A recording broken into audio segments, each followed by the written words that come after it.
Here is a video tutorial telling you how to reset your password on the vendor app. On the login screen, click on Can't Remember Password. Click here. From there, you'll see where it'll ask you if you've forgotten your password. Then you can enter your email, so we send the code for the password to be reset.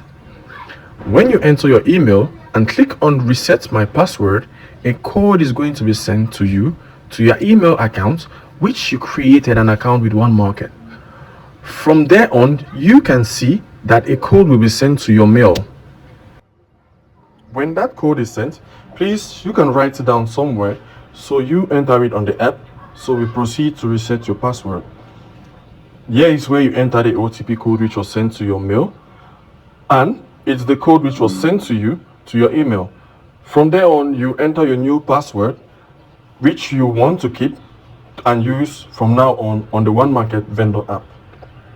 When you have entered your passwords which you want to use, you will now click on Confirm Password Change to confirm that you want to change your password.